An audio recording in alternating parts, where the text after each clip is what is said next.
La pointe de la lance. 2 janvier 2013. Parole de Yahushua à sa messagère, Julie Wedby, traduite et lue par Justine. J'aimerais poser la question suivante à ceux qui disent qu'ils marchent dans mes pas. Lorsque vous êtes confrontés à des épreuves et des tribulations, lorsque des situations qui semblent insurmontables se présentent à vous, quand ceux que vous aimez vous offensent, vous trahissent, vous insultent et vous condamnent, lorsque la pointe de la lance pénètre votre cœur, de quelle façon saignez-vous? Répondez-vous à l'amertume par l'amertume? Ripostez-vous avec colère et jalousie? Des insultes pour chaque blessure occasionnée? Des remarques blessantes en réaction aux opinions douloureuses non sollicitées? Sont-ce des réponses et des remarques empoisonnées qui saignent de votre plaie? Ou bien faites-vous preuve de grâce, de miséricorde, d'amabilité, de compassion et d'amour inconditionnel? J'ai conscience que ce que j'attends de vous n'est pas facile ni naturel dans votre royaume physique. Vous devez vous rappeler cependant que je suis le parfait exemple en ce que je vous ai montré ces choses, ces actes de gentillesse et de miséricorde qui peuvent et doivent être démontrés. Je suis venu afin de vous montrer qu'il y a une voie possible. C'est ma voie. Et en effet, ce n'est pas la réaction que vous, de votre propre initiative, choisiriez. Je vous ai appelés à être mes héritiers, mes frères et sœurs. Je réclame de vous que vous viviez une vie séparée du monde. Je vous ai dit et répété que ce monde n'est pas votre demeure. En cela, je souhaite que vous trouviez du réconfort.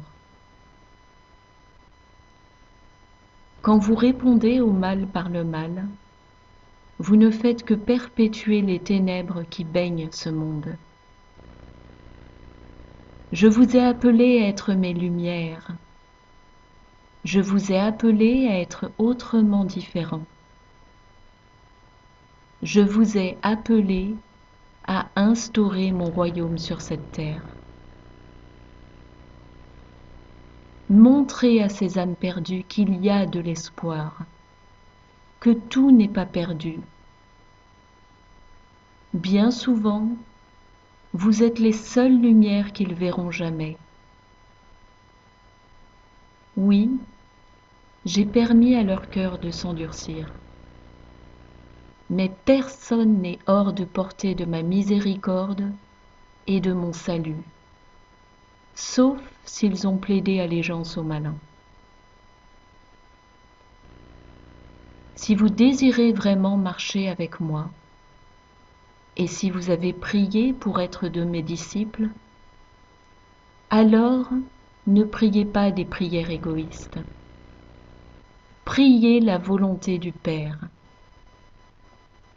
Priez que des tests vous soient envoyés afin d'affermir et d'augmenter votre foi. Priez que vous deveniez forts en moi au travers de ces tribulations. Ne priez pas pour en être écarté, car c'est dans ces tests que vous allez grandir et gagner en maturité dans votre relation avec moi. Je parle dans ma parole de ma voie comme du chemin étroit. Me suivre ne sera jamais facile. Tout comme moi, vous rencontrerez toujours l'adversité. Vous devez vous y attendre et préparer votre cœur à de telles situations chaque jour pendant votre temps seul avec moi. Je vous armerai et vous équiperai. Et sachez quand ils vous persécutent qu'ils m'ont persécuté en premier. Tourner l'autre joue est contraire à ce que serait la réponse de l'homme charnel. Mais je vous appelle à opérer depuis l'esprit, pas de la chair. C'est si important. Ma parole vous enseigne également que je suis venu pour créer la division et que cela va commencer au sein de vos familles. Me choisir moi et moi seul conduit souvent à la séparation d'avec vos proches. Ma volonté est que vous maîtrisiez ces principes en vue des ténèbres qui arrivent, les ténèbres qui sont déjà sur vous. Mon chemin, mon esprit, mon sang, mon sacrifice. Cela a été accompli pour tout temps.